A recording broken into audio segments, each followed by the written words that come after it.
Talk loud. Now call Deputy Andrew Doyle.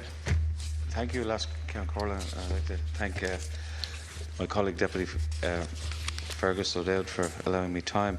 I welcome the bill. I welcome the provisions in it and the key principles. I believe that as an island nation, that ports are a very essential piece of infrastructure, that they should stay in public ownership. I believe that they should be competitive and profitable. I don't see any reason why a country that has to move so much goods in and out of this country, and especially a country that exports so much bulk products such as food and many other areas, including pharmaceutical products, shouldn't have viable port companies, and that they should be able to stay in public ownership.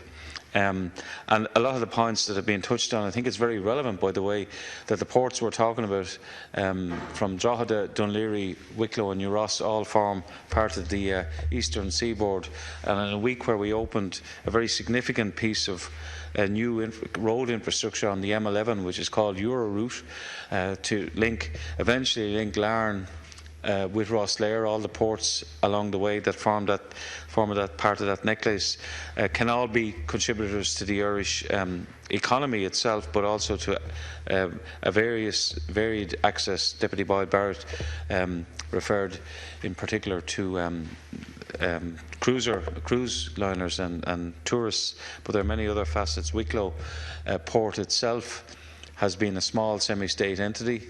It has been profitable as a company, notwithstanding what Deputy Boyd Barrett has said about the Dunleary Port Company.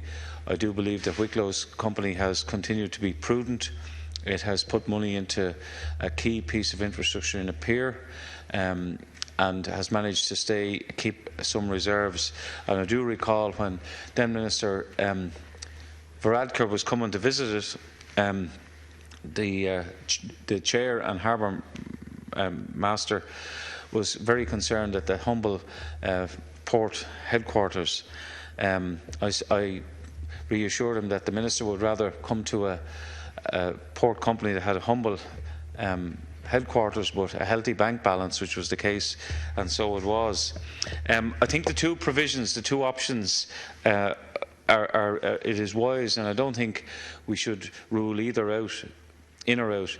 I think if a port company is to be transferred as is into the hands of the local authority, that company should then be answerable to the executive, to the members of that council. All the audited accounts should be available and published, and decisions that they take should be in the same way that relevant agencies of the state come before relevant committees in the Dáil, for instance. They should report on their they should present their annual report to either to the full council chamber or to a select subcommittee of that council that's dealing with it. If it's the other way, and that the option is to dissolve the port company and transfer it to a committee, or to the local authority, a proper committee should be set up. The rules pertaining to the revenues, the profits and everything else with regard to that particular port, should then actually be decided by the members.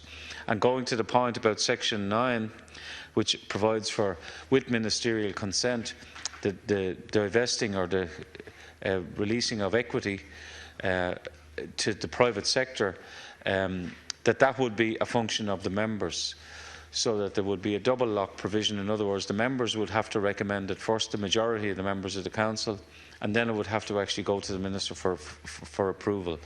So the notion that it could actually be just privatised willy-nilly, I think, is one that we should be reassured that can't happen. I think private equity may be necessary. It would be not the preferred option, as if I said at the outset, the port companies can actually trade profitably. The other point is with regard to the new configuration, that whether they're maintained as a company or as absorbed completely into the council, that they will continue to be able to avail of grant aid from the Department of Transport, or the Department of the Environment for that matter, for capital infrastructure investment that may be beyond the remit of their ability with regard to their own trading operations, but that to allow them to happen would actually make them profitable. So whether it's by way of a deferred loan or by way of grant, I think they should be entitled to actually still source that money and not be in breach of state aid rules. So I think that's really all I wanted to say, and I welcome the fact that the provision is made. We have a reform of local government in place. We are trying to restructure the way administration takes place in this country, the way we govern. So we've had significant local government reform. A lot of that is to return responsibility and control and management and accountability to local authorities, and to let local authorities run their affairs.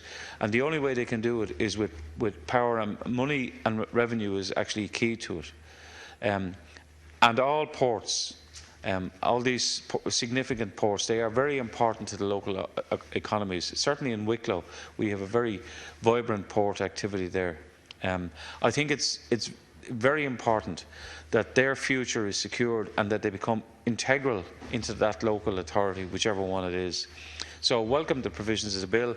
I'm very pleased that this has come to this stage. The previous government actually had mooted this at the time, and like we've had where harbour commissioners actually were transferred, like Wicklow has actually transferred back to the local authorities. So there has been an ongoing change taking place. Like even if, say, Wicklow was to treble its output, it's still a port company that's quite small, and it doesn't merit being a semi-state in what we understand a semi-state to be.